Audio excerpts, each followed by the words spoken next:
선우 좌우 옆에 계신 분 인사하겠습니다. 성령님 우리와 함께 하십니다. 사도 바울은 고린도 교회에 편지를 써가면서 고린도전서 1장 22절에 이런 말씀을 했어요. 유대인은 표적을 구하고 헬라인은 지혜를 찾으나 우리는 십자가에 못 박힌 그리스도를 전하니 유대에게는 꺼리끼는 것이요 이방인에게는 미련한 것이로되, 이렇게 말했습니다. 사도 바울은 유대인들을 생각할 때 그 유대인들이 자부심을 가지고 생각하는 것 중에 하나가 뭐냐 그러면은 자기 과거 조상들이 하나님의 기적과 하나님의 표적을 봐가면서 하나님의 구원을 경험했던 그 하나님의 그 주신 그 은혜와 표적을 생각하는 거예요. 그래가면서 지금도 여전히 로마 고난 가운데 있지만은 앞으로 메시아가 오시면은 그 메시아가 오셔서 우리를 하나님의 놀라운 기적이 과거 우리 조상들과 함께 했던 것처럼 우리도 구원해 주실 것이다, 이런 믿음을 가지고 메시아가 오셔서 우리를 해방할 것을 기대하고 있었던 것이죠. 이스라엘 백성들이 원하는 구원이라는 것은 정치적인 구원, 그것을 기다리고 있었는데, 그러나 사도 바울은 그 유대인들을 바라보면서 여러분, 우리가 구원받는 것은 십자가 외에 다른 구원은 없습니다. 우리가 정치적인 구원으로선 영혼을 구원할 수가 없고 오직 십자가에 달리신 예수 그리스도, 할렐루야, 그분만이 우리를 구원한다고, 우리를 믿음을 통해서 죄로부터 구원해 주시고 사망에서 생명으로, 지옥에서 천국으로 인도해 주시는 것이다, 이렇게 마음속에 고백을 가지고 살았던 거예요. 여러분, 이 시간에 십자가의 구원의 은혜가 여러분들 심령 가운데 넘치기를 축복합니다. 또 사도 바울이 그 당시에 최고의 지혜라고 하면 헬라인을 따지는데, 헬라인들은 지혜, 세상의 문학이라든가 철학이라든가 세상의 모든 지혜는 우리 히랍 사람들 같은 곳이 아무도 없다. 히랍 사람들은 자기들이 최고로 지혜로웠던 그 과거 역사가 어떤 것이냐 그러면은 트로이 전쟁이라, 트로이 전쟁. 그러니까 이 그리스라는 나라가 이 트로이라는 곳을 점령하려고 수없이 병력을 동원해서 싸웠지만은 계속 지는 거예요. 그러니까 우리가 어떻게 트로이를 이길 수가 있느냐, 그러다가 오디세이아라는 사람이 지혜를 냈습니다. 어떻게 지혜를 내느냐, 목마를 만들자. 그래서 그 사람들이 만드는 목마가 이거예요. 트로이의 목마 옆에서 싸운 거예요. 여러분들이 보여주려고 이거 보여주기 위해서 5년을 기다렸어요. 아무 때나 말할 수가 없어가지고서 이 목마가 엄청나게 커서 우리가 쓰면은 요 밑에 조그맣게 요만하게 쓰는 거예요. 그래서 목마를 만들어서 어떻게 만들었느냐, 그 목마를 크게 만들어서 그 목마 속에 아주 그 유격대 싸움 잘하는 사람들은 이 안에 많은 군사를 여기다 넣는 거예요. 그러고서 이 트로이 사람들과 싸우다가 목마를 가지고 갔다가 목마를 놔두고 다 철수해 버리는 거예요. 도망가는 거죠. 그러니까 트로이 사람들이 이게 뭐냐, 그러니까 거기다가 오디세이아가 뭐라고 했는 거니, 시론이라는 사람을 통해서 거기 항복해서, 트로이 항복해서, 이 목마는 무슨 목마냐 하면은 이 그리스 사람들의 신이다 그 말이에요. 그래서 이 그리스 사람들의 신인 목마를 놔두면은 어떤 적도 침입할 수 없다고 그래서 이 목마를 만들었다. 왜 목마를 크냐, 목마가 더 꼭대기 났거든요. 그러니까 이거를 트로이 사람들이 가져가면은 트로이 성문에 들어가지 못하도록 큰 목마를 만들었다. 그러니까 이 트로이 사람들이 좋아가지고서 성을 허물고서 목마를 안으로 들여민 거예요. 그리고 성을 다 닫아버린 거예요. 이때다 기회를 찾아서 바깥에 피난했던 그 그리스 사람들이 쫙 이 트로이 성으로 그 진격을 해가면서 트로이 목마 안에 들었던 병사들이 나와서 그걸 물리친 거예요. 세상에 이런 지혜가 어디 있습니까? 그러니까 그리스 사람들은 우리 지혜가 많이 있지만은 최고의 지혜는 지금부터 3600년 전에 그 트로이의 전쟁에서 이 목마를 통해서 점령했던 거, 참 대단하지요. 그거를 자랑했던 거예요. 그래가면서 오디세우스는 그렇게 말했습니다. 이렇게 시를 지었습니다. 목마를 만들자. 오디세우스는 일리오스를 함락할 남자들을 그 안에 가득 채운 다음에 성체를 몰고 갔다. 마침내 무시무시한 전투가 감행되어 승리를 거두게 되었다. 이렇게 말했습니다. 대단하지요? 그려 대단해. 여러분, 그런데 유대인들은 수많은 기적을 해가면서 애굽에서부터 10가지 재앙으로부터 홍해를 건너고 광야를 지날 때에 그 놀란 모든 기적들, 그 가운데 최고의 기적이 어떤 기적이냐? 홍해가 갈라져서 이스라엘 백성들이 구원받은 그 사건, 이스라엘 걸 최고로 치는 거예요. 오늘 성경 본문이다 보니까 히브리서 11장 29절 말씀에 믿음으로 그들은 홍해를 육지같이 건넜으나 애굽 사람들은 이것을 시험하다가 빠져 죽었으며 그랬습니다. 이스라엘 백성들이 홍해에서 구원 얻은 사건을 여러분들이 잘 아시겠습니다마는 출애굽기 14장 2절부터 나오는데, 하나님의 인도함을 받아 이스라엘 백성들이 애굽을 출발해서 지금 진격해서 나가는데 하나님이 블레셋 길로 가지 않고 홍해 길로 방향을 틀게 하시고서 이스라엘을 몰아가는, 어디로 몰아가느냐? 홍해 앞이까지 몰아갔는데 성경은 뭐라고 말하느냐 하면은 창세기 출애굽기 12장 2절 말씀에 이스라엘 백성을 또 인도에서 3절 가보니까 이 이스라엘 백성들이 바다와 믹돌 사이에 장막을 치게 하였다 그랬습니다. 이스라엘 백성들이 막 가다 보니까 어디다 진을 쳤느냐 하면은 양쪽에는 이 믹돌이라는 것은 요새를 말하거든요.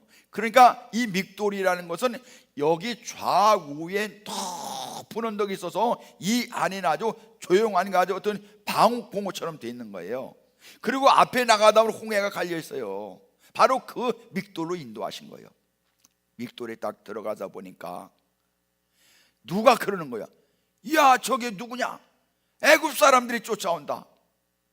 그러니까 이스라엘 사람들이 앞으로 나가면 바다고 좌우에는 믹돌이 진을 치고 있지요, 뒤에서는 애굽 사람들이 쫓아오지요. 그러니까 그 안에서 이스라엘 사람들이 절망해가면서 이제는 어떡하나, 앞으로 갈 수도 없고 좌우 어느 곳으로 도망갈 것도 없는 거예요. 뒤에는 애굽의 군사들이 쫓아오는 거예요.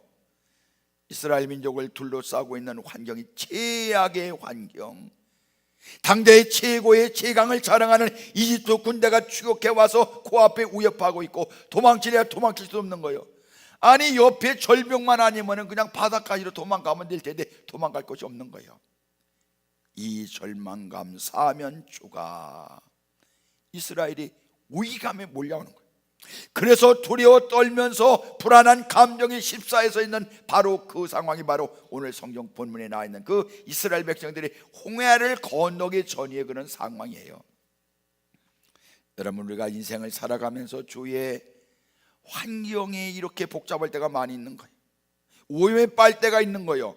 우리를 둘러싸고 있는 환경은 언제나 입을 벌리고 우리를 삼키듯 다가오는 것입니다. 여러분의 주위가 위기 상황 가운데 휩싸여서 언제 우리에게 위기가 다가올지, 여러분 오늘날 여러 가지 상황 가운데서도 경제적인 상황, 정치적인 상황, 이 사회적인 상황, 사실 오늘 3시에 이 당진 지역과 이 충청도에 있는 기독교인들이 그 세종 종합청사 앞에 가서 동성애와 퀴어 축제 그런 문제에 대해서 우리가 이렇게 대물을 벌린다고 다 이렇게 공문을 왔는데, 우리는 사실은 환경주의 때문에 가지 못합니다만은 참 위기 같아, 위기.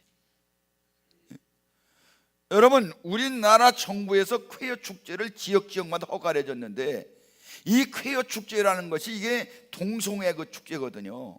제가 그거를 이렇게 유튜브를 통해서 다 봤더니 아우 세상에, 아니 남자애자 뻘거벗고서 그냥 브라질도 안 차고서 그냥 여기다 펼거 차고 그냥 이러고서 있는데 그거를 다 쳐다보는, 그게 도대체 어떻게 되는 것입니까? 어떻게 되는 것입니까? 우리는요, 성이 다른 동성 어떤 이거 생학적으로 그런 것에 대해서는 그 사람 인격은 다 존중해 줘야 되지만, 아니 그러고 서울 시내에 들어가면서 온갖 추잡스러운 그런 짓을 해가면서 많은 그 어린이들 보는 앞에서 그 짓을 하는 것을 이 서울시에서 모든 지역에서 인정해주면 이거는 우리가 어떻게 되는 것입니까? 예?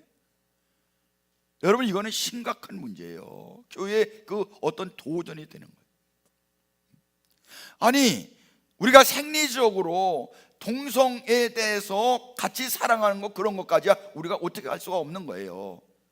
그렇지만 그 축제를 열어가지고서 아이고 세상에 뭐 남자애들 빨개 벗고서 왜 거기서 마차 타고서 그냥 이렇게 가면서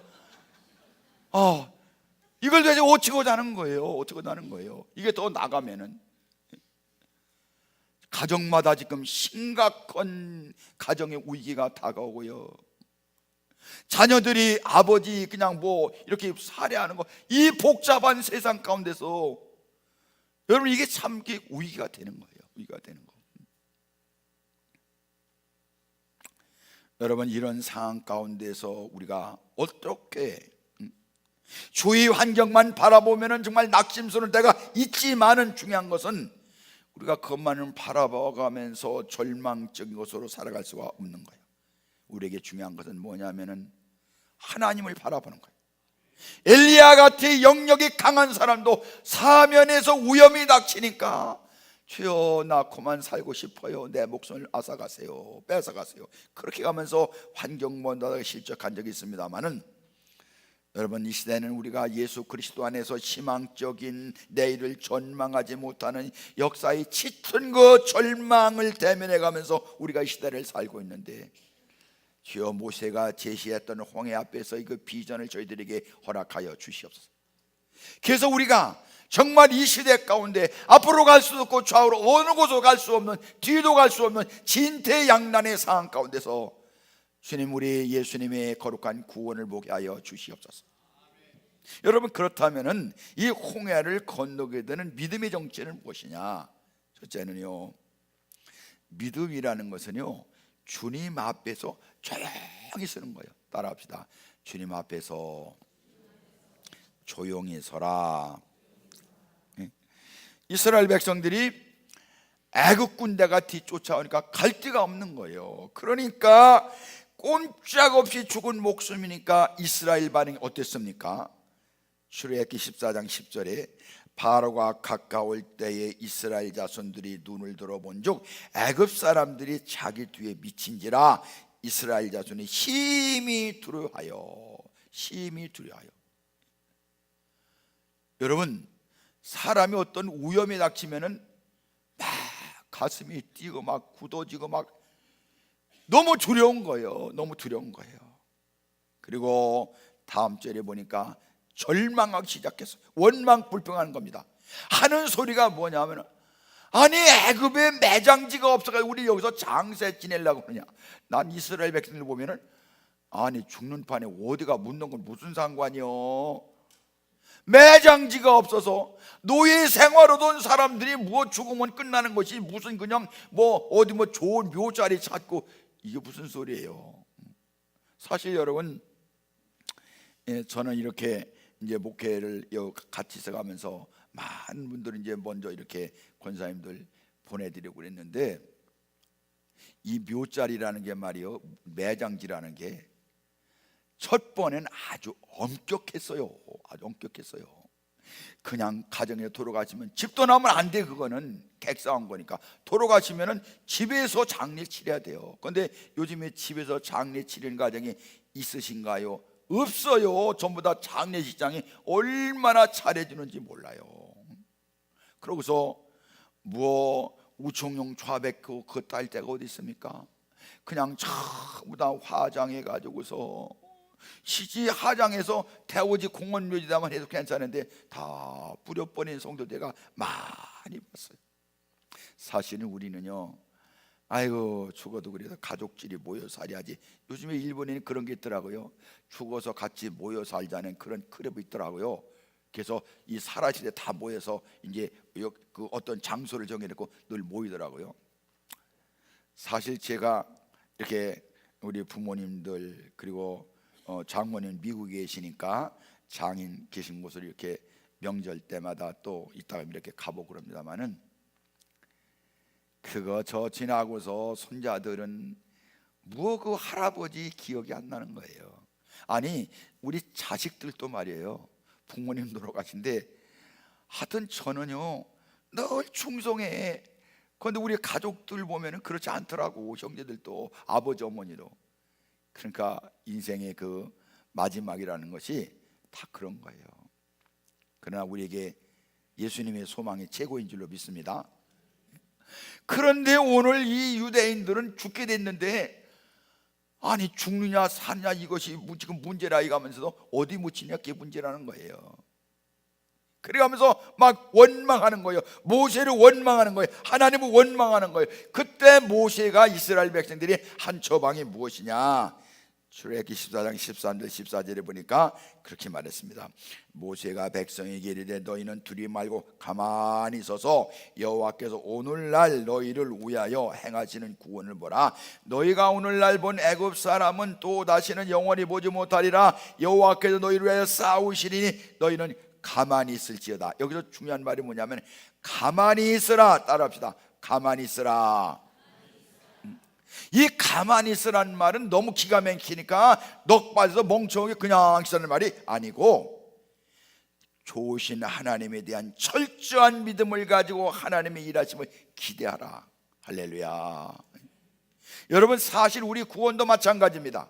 우리가 구원했는데 내가 무엇을 노력하고 힘써서 구원 얻은 것입니까? 아닙니다. 우리 구원을 우리가 한 일은 아무것도 없어요. 다만 하나님의 우리의 구원을 위해서 일하심을 가만히서 믿었을 뿐이에요. 여기서 강조된 말이 무슨 말이냐? 가만히 있으라. 제발 조용하라. 주 앞에 머물러 서 있어 보라는 것입니다. 인간의 본능은 위기를 느끼면 절망스럽게 만드는 그냥 떠들고 야단을 그럴 일이 많잖아요. 여러분 위기를 당할수록 가만히 계시기 축복합니다. 그냥 멍하니 자빠져 있는 것이 아니에요. 마음 가운데 전능하신 하나님, 나를 구원하시기 위해서 예수님은 십자가에 죽이시기까지 나를 사랑했다면 그 하나님 아버지께서 나를 위해서 준비해 주시는 줄로 믿습니다. 그것을 기다리고 있으라는 거예요. 무슨 급한 일 날 때 떠들면요 진짜 정신이 없어요. 제가 한번은 친구 목사님 내외고 우리 내외고 난지도를 들어갔다고요. 근데 그 친구 목사님의 동생이 배가 있어서, 조그만 배가 있어서 그 연락선 타지 마 이거 데려다 준다고 그러더라고요. 아 좋다고. 그 데려다 줘서 이제 난저 쭉 나오다가 소난지 지나서 새섬 앞까지 왔는데, 거기가 새섬 앞까지가 지금 이렇게 물결이 그래. 김용이 그렇지. 아 그러니까 뭐 철석철석해서 하니까, 배라는 것은요 파도를 향해서 가면은 절대 넘어지지 않아요. 옆으로 돌다가 넘어지는 것이지. 가니까 물결이 치니까 이 그 후배 목사님 사모님이 소리 지르는데 그러니까 이 저 동생이 가만히 좀 있으라고 이렇게 떠드느냐고 이렇게 나는 새섬만 쳐다볼 때마다 그 생각, 이야 왜 이렇게 떠들어? 떠든다가 배가 그냥 제대로 흔들리고 막 보니까 잘 가는 거예요. 다 그게 파도라는 것은 바람을 치는 것이고, 배는 파도를 향해서 가면은 절대로 넘어지지 않는 거예요. 근데 왜 소리 지르고, 지금까지도 정신이 없어 나 그 소리 들으면은. 여러분 급할 때 소리 지르지 마세요. 하나님이 오시는 거야. 당신이 소리 질러도 해결되는 거 아니에요. 주여 하고 부르짖는 것이 아니고 그냥 소리지르고 야단하고. 여러분 복잡할 때마다 우리 믿음의 선배들은요 발버둥 치지 않고 하나님이 역사하시는 걸 믿었던 거예요. 의뢰 미성숙한 아이들이 문제가 생기면은 가만히 있지 못해. 그냥 영적으로 성숙하지 못한 사람도 가만히 있지 못하고 하나님을 의지하지 못하고 그냥 내가 뭘 해볼까? 우리가 할 거 아무것도 없어요. 하나님이 하시는 줄을 믿습니다. 할렐루야. 그래서 우리 믿음의 선배들은 고난을 닥칠 때 자기 자신을 성찰해가면서 하나님 앞에 침묵 기도를 드려가면서, 이것이 바로 하나님의 바라보는 신뢰 연습인 거예요. 그 믿음의 선배들은 이런 훈련을 돕고 홀라서 거해가면서 홀로 거해가면서 하나님께 초점 맞추는 거예요. 저는 신학교 다닐 때 교수님들하고 성공회 대학의 그 피정의 집이라고 왔었는데, 피정이란 말은 저는 생전 처음 들어봤어요. 그때 피정의 집에서는 뭐 하는 거냐 그러면 거기서 쉬면서 기도하면서 성경 보면서 묵상해 가면서, 그러면은 하나님의 은혜가 쫙 그냥 우리에게 임하는 거예요.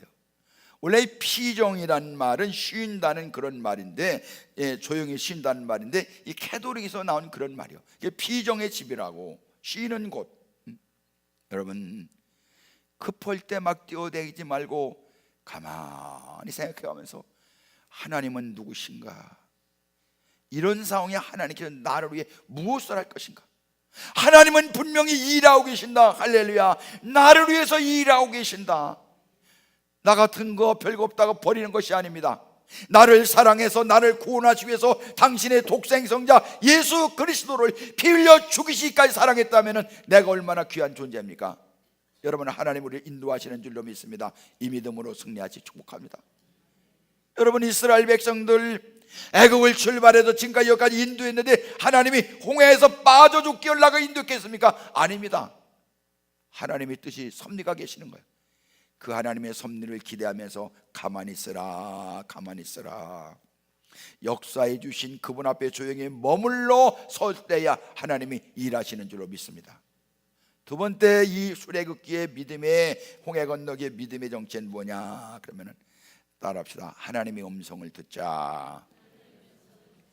이스라엘 백성들이 홍해를 건너기 전에 먼저 배워야 될 교훈이 뭐냐면 가만히 있으라는 것이고요, 우리의 입을 다물라는 것이에요. 왜 그래야 됩니까? 단순한 심익이 전부가 아니고 우리가 막 떠들면은 하나님의 할 말을 못하는 거야. 하나님 할 말을. 여러분, 어떤 때 바쁠 때 누구에 전화가 가려면 통화가 더 잘 걸리지요. 그땐 통화를 쉬고 끄고 있어요. 그러면 전화 올 때 와요. 그냥 이게 왜 전화를 하니까 매번 통화 중이야. 여러분, 하나님은 우리에게 음성 들리시길 원하시는 거예요. 그런데 내가 떠들면 하나님은 어떻게 하는 거예요? 기다리는 거예요. 이스라엘 백성들은 하나님의 음성을 듣기를 기대하는 거예요. 여러분, 하나님은 우리에게 말씀할 수 없는 이유는 바로 내가 너무 떠들기 때문에, 내 말이 너무 많기 때문에. 우리가 하나님께 기도할 때에 요즘에 호렙산 기도 정말 얼마나 뜨겁게 기도하는지. 금년에는 은혜가 넘쳐가지고서 지난 토요일 날은, 원래 기도의 시작하면 많이 나오시거든요. 근데 지난 토요일 날은 원래 시작하던 첫날보다 더 많이 나왔어. 하여튼 코인원이야 식사한 인원이 보니까 120명은 최소한으로 되겠더라고요. 얼마나 은혜스러운지. 할렐루야. 우리는 하나님께 기도할 때 부르짖어 기도할 때가 있는 거예요. 여러분, 부르짖어만 기도하면 되는 것이 아니고 부르짖어 기도해가면서 하나님의 음성을 들을 때, 성경을 조용히 기도하며 읽을 때, 묵상 기도할 때, 하나님과 사귐의 기도를 드릴 때 내게 말씀하는 거예요. 여러분, 성경은 하나님의 편지예요. 성경은 하나님 우리에게 말씀하시는 거예요. 그렇기 때문에 우리는 하나님 말씀을 들을 때에 그 말씀을 아멘, 아멘, 아멘 그렇게 들어야 되는 거예요. 아멘. 하나님 말씀 듣는 것은 그냥 목사님이 주일날 설교하는 거 아니요, 그러니까 하는 거지 뭐. 여러분, 그게 아니에요. 이 말씀을 들으라고, 들어서 이 말씀이 내 심령 가운데 내 마음의 말씀으로 부딪혀서 아멘입니다, 나 그렇게 살겠습니다, 이 믿음을 가지라는 거예요. 그게 하나님 음성을 듣는 거예요. 집에다가는 아무것도 염려하지 말 모든 일에 기도와 간구는 너희 구하께서 감사함으로 하나님께 하나 써붙여 놓고서는 그 밑에서 어떡하나 어떡하나, 이게 무슨 잭이에요 이게? 아니 무엇더라 근심하지 말라 성경 구절은 붙여놨어. 그거나 없으면 차라리 그냥 본전이나 찾지, 저렇게 써놓고서 근심하고 걱정하고. 여러분, 그건 하나님 말씀 아니에요. 하나님 말씀은 내 심령 속에 근심하지 말라, 염려하지 말라, 두려워하지 말라 그러면 아멘 그러고 그 말씀만 듣는 거예요. 우리의 인생의 상사복을 주관하시고 하나님의 말씀을 듣는 거예요. 이스라엘 백성들이 지금 하나님 말씀이 들려질 새도 없이 그냥 쪼드는 거예요. 죽겠다 죽겠다 어떡하나 어떡하나. 따라합시다. 어떡하나. 뭘 어떻게 해요? 하나님 의지하지. 소리 지르는 거예요. 그분이 우리에게 말씀하시는 것에 귀를 기울여야 돼요. 로마서 10장 10절 말씀에 들음은 믿음은 들음에서 나며 들음은 그리스도의 말씀으로 만난다, 그렇게 말씀했으니까 주님은 이스라엘 백성들에게 한마디로 하나님의 구원을 지켜보라는 거예요. 하나님이 어떻게 오시는가? 하나님께서 너희를 위해 대신 싸우겠다는 것입니다.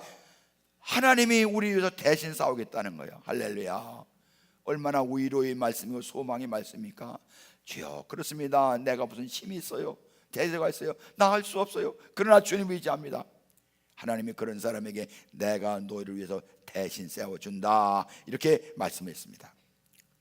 여러분, 때로 우리 영혼이 잠잠할 수 있다면 우리는 하나님께 직접 말씀하시는 하나님의 음성을 들을 수가 있는 거예요. 내 마음 가운데 하나님 말씀을 통해서 내가 말씀을 들려주는데 그 말씀 붙잡는 거예요. 출애굽기 14장 13절에 모세가 백성에게 이르되 너희는 두려워하지 말고 가만히 서서 여호와께서 오늘 너희를 위하여 행하시는 구원을 보라. 너희가 오늘 본 애굽 사람은 영원히 다시 보지 못하리라, 그랬습니다. 여러분, 하나님은 준비된 영혼들에게 지금도 말씀하고 계시는 것입니다. 믿음이라는 건 뭐냐? 하나님의 음성을 듣는 거예요. 하나님의 음성을. 찰스 고슨이라는 사람은 닉슨 대통령이 워터게이트 사건 때문에 감옥에 갔던 그런 사람이에요. 그런데 그 사람이 감옥에서 많은 일을 바꿔서 본어게인이라고 다시 태어남이라는 그런 훌륭한 책을 썼는데, 또 한 책은 뭐냐면은 하나님을 사랑한다는 것은, 이런 제목의 책을 썼는데 그 책 가운데 아주 의미 있는 그 내용이 있는데 뭐냐 그러면은 시베리아의 유대인 포로 수용소에 보리스 콜룬페일트라는 사람이 감옥에 갇혀 수용소에 갇혔어요.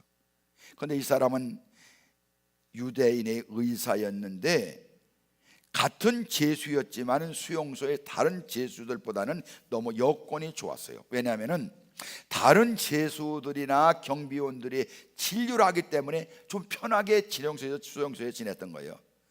특별히 수용소에서 죄수들 중에서 좀 불온 사상을 가진 사람들은, 당국의 비유에 맞지 않는 그런 사람들은 말 안 들으면 자꾸 춥고 어두운 고문실로 보내서 거기서 죽게 만드는 거예요. 그런데 여기에 있는 이 콜론 벨트라는 사람은 그 감옥에서 그 수용소실로 가서 죽게 만드는 그 사람의 건강진단서를 끊어주는 사람이에요.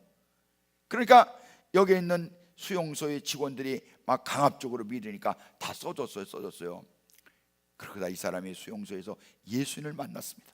예수님을 만나고 보니까 예수님이 자기 심령 가운데 음성을 들려주는 거예요. 내가 이제까지는 무고한 사람을 전부 다 이제 진단서 써가지고 죽음으로 몰아넣은 것처럼 앞으로 어떻게 할 거느냐. 그러니까 마음에 깨달았습니다. 아니다, 이건 안 된다. 그런 음성을 듣고서 그 다음에는 진단서 쓰기를 거부했어요. 그러니까 금방 이 사람에게 고난이 따라왔는데 어떤 고난이 따르했느냐. 당국에서 협조하지 않으니까 이 사람을 죽여버렸어요. 다 끝나는 줄 알았어요. 그런데 여러분, 그 사람의 그 콜론 벨트라는 사람이 그 고난 가운데 순종의 결과 죽음으로 다가왔지만은 그 콜론 벨트의 순종을 받던 사람 가운데 다른 죄수가 있는데 그 사람이 누구냐? 알렉산더 솔지니치라고 아주 유명한 그 소설가, 소련의 반체제 그런 소설가인데, 이 사람이 자기가 죽음을 앞에 놓고서도 콜론 벨트라는 사람이 다른 사람을 살리기 위해서 자기 자신 희생을 봐가면서 마음에 큰 감동이 됐습니다. 그리고 이 한 사람이 하나님께 순종하는 걸 봐가면서 마음속에 엄청난 영감을 받아서 나중에 감옥에서 나와가지고 이 사람에게 영향받은 것을 다 책으로 만들어서 세계 모든 사람을 감동시켰던 거예요. 여러분, 하나님의 말씀에 대한 순종은 우유된 열매를 맺는 줄로 믿습니다. 결국 하나님의 일하심을 경험하면 하나님의 음성을 들어야 되고, 하나님의 음성에 순종할 때에 하나님의 그런 사람을 세워주시고 은혜 가운데 승리케 해주시는 줄로 믿습니다. 세 번째 믿음의 정체가 뭐냐 그러면 이 출애굽기에서 홍해를 건너는 믿음이라는 것은 순종하고 앞으로 나가는 거예요. 순종하고 믿음으로 홍해를 건넌 이스라엘에게 모세가 하나님 말씀을 통해서 이렇게 전했습니다. 15절 16절 우리 말씀 같이 읽겠습니다. 여호와께서 모세에게 이르시되 너는 어찌하여 내게 부르짖느냐? 이스라엘 자손에게 명령하여 앞으로 나아가게 하고 지팡이를 손에 들고 바다 위로 내밀어 그것을 갈라지게 하라. 이스라엘 자손이 바다 가운데서 마른 땅으로 행하리라. 아멘. 또 14장 22절에 이스라엘 자손이 바다 가운데를 육지로 걸어가고 물은 그들의 좌우벽에 되니 그랬습니다. 여러분, 우리가 하나님의 음성을 듣는다는 것은 그냥 뭐라고 말씀하시니 알겠습니다 알겠습니다 그렇게 귀로만 듣는 것이 아니고, 말씀을 듣고 계속 앉아서 그분의 음성에 귀를 기울이는 것만 의지하지 않고 그분의 음성을 들었으면 이제는 그분의 지시대로 행하는 것이 바로 그게 순종이에요. 여러분, 오늘 하나님 말씀 들었을 때에 그제 은혜스러웠다, 다른 건 뭔데 재미나게 이렇게 새삼 앞바다에 소리 지었던 그 사모님 생각이 참 웃었더라, 그것 때문에 은혜 받으려고 그러십니까? 그건 은혜가 아니에요. 그게 아니에요. 하나님의 말씀을 들었으면 내 삶에서 이런 위기가 왔을 때 하나님이 어떻게 살라고는 그런 내 말씀의 계시가 있구나, 그렇게 생각하고서 아멘 그러고 순종하는 거예요. 할렐루야. 여러분, 믿음이라는 것은 순종하지 않으면 아무런 역사 일어나지 않아요. 이스라엘 백성들은요, 우왕좌왕하다가 그분의 음성을 들었으면 이제는 그분의 지시를 따라야 되는 거예요. 가만히 앉아서 귀를 기울인 이스라엘 백성들에게 하나님이 뭐라고 말씀했다고요?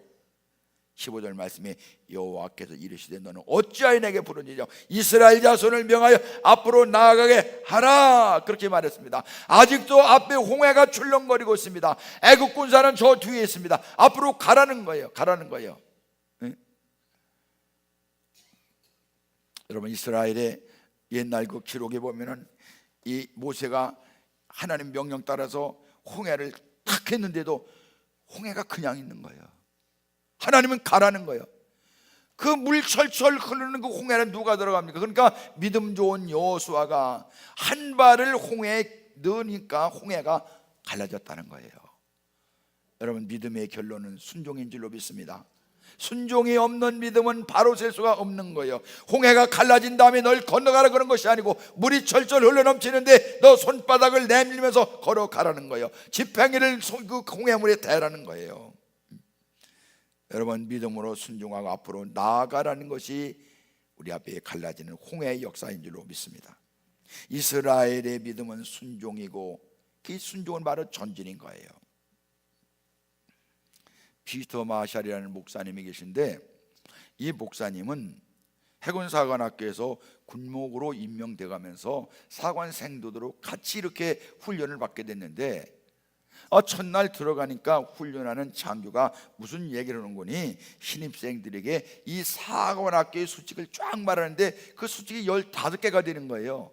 처음 들어가더니까 무슨 소리인지 알지 못하는데 한 장교가 이 사관생들에게 그렇게 말했습니다. 여러분, 이 15가지 정도의 수칙에 대해 설명한 다음에 여러분들이 이 15가지를 당장 기억하지 못해도 걱정하지 마시기 바랍니다.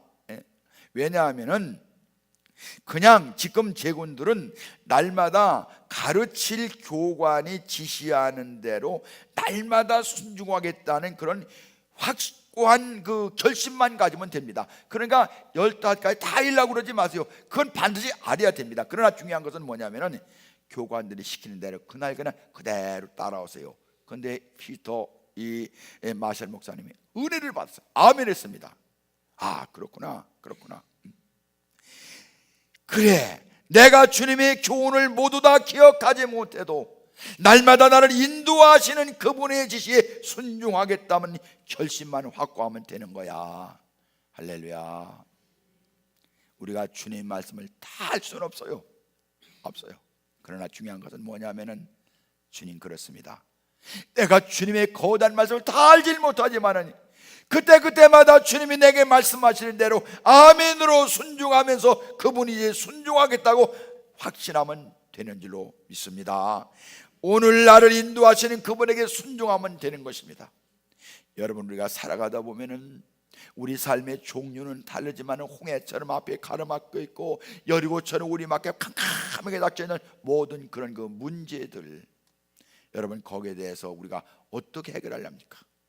소리치지 마세요. 떠들지 마세요. 하나님을 기대하세요. 할렐루야. 예수님의 능력을 기도하세요. 예수님은 불가능을 가능하게 하신 하나님, 아무것도 없는 가운데 창조하신 하나님의 창조이고 능력이 하나님에게 있는 줄로 믿습니다. 그래서 우리가 하나님을 믿는 거예요. 하나님을 아버지라고 부르는 거예요. 예수님을 내 구주라고 믿고 부르짖는 줄로 믿습니다. 우리가 무슨 일을 만나든지 우리는 절대로 떠들지 말고 흔들리지 말고 주님 앞에 초점을 맞추세요. 앞에 뭐가 있든지 간에 주님이 하십니다. 하나님이 일하십니다. 할렐루야. 그리고 우리는 믿음으로 순종해 나가는 거예요. 순종의 놀라운 역사가 여러분의 삶 가운데 넘치게 될 줄로 믿습니다. 드디어 이스라엘 백성들은 홍해를 건넜어요. 믿음으로 건넜어요. 처음엔 믿음이 없어 우왕좌왕했지만 믿음으로 건너게 됐습니다. 그러나 불순종하는 모든 악한 세력들, 애국 군대들은 홍해에서 장사를 지내게 됐다. 성경 그렇게 말씀하고 있습니다. 여러분 한 주간도 기도하면서 하나님의 섭리하심과 하나님의 인도하심을 확신하며 살아갑시다. 그리고 수많은 내 앞에 뒤에 있는 그런 모든 문제들, 내가 벗어날 수밖에 벗어나지 못한다고 생각된 그때에 예수님을 바라보고 하나님을 바라보고 그분을 바라보고 믿음으로 승리하시 축복합니다. 여러분 한 목소리로 기도합시다. 주여 저에게 이런 믿음을 허락해 주세요. 혹시 내가 앞에 홍해 같은 여리고 같은 문제가 있다면 떠들지 말고 하나님 음성을 듣고 믿음으로 순종해 나가도록, 그래서 우리 가운데 앞으로 편편대로 승리의 길로 인도하여 주시옵소서. 주여 부르고 기도하겠습니다. 주여 주여 주여 전능하신 하나님 아버지, 저희들 사랑 하나님의 거룩한 은혜로 세워주시고 인도하여 주시옵소서. 자비로우신 아버지 하나님이여, 우리 앞에 가로막힌 수많은 이 홍해 같은 문제, 아버지 내 힘으로 감당할 수 없다니 거룩한 성령님 신이 역사하시고 인도하여 주시옵소서. 아버지 그의 능력을 세워가시도록 저를 인도하여 주시옵소서. 전능하신 하나님 아버지 기도합니다. 소망합니다. 아버지 하나님의 거룩한 뜻 앞에서 하나님의 잠잠하게 하시고 그 말씀 듣게 하시고 순종하게 하여 주셔서 아버지의 거룩한 뜻 저희들의 삶 중에서 일어나갈 수 있도록 주여 은혜를 베풀어 주시옵소서. 전능하신 하나님 아버지, 저희가 지금 현재 어떤 지경에 있을지 모르지만 그러나 옛날 하나님이시방 하나님, 지금 하나님이시고 어디나 우리와 동일하신 하나님의 역사로 충만하게 하여 주시옵소서. 전능하신 하나님, 오늘 이스라엘 백성들이 홍해에 막다트린 것처럼 우리의 삶 가운데서도 홍해 앞에 서 계시진 않습니다. 광야에 갇힌 바 되어 내 인생이 이제 나갈 길이 없다고 느껴지는 그런 때 하나님 주님을 바라보게 하여 주시옵소서. 이스라엘 백성들이 가만히 서서 하나님을 바라본 것처럼, 하나님 음성을 들은 것처럼, 그리고 말씀대로 순종하며 나가서 홍해를 건너고 약속의 땅에 들어간 것처럼 주여 저희들에게도 이런 믿음으로 충만하게 하여 주시옵소서. 흔들리지 않게 하시고 내 거주 예수님 의지하게 하시고 나를 위해 십자가 달려들어가 간 그 주님의 거룩한 피를 믿고 붙잡고 내 심령 속에 뿌리는 승리의 자들이 되게 하여 주시옵소서. 예수님의 이름으로 간절히 기도 올리옵나이다. 아멘.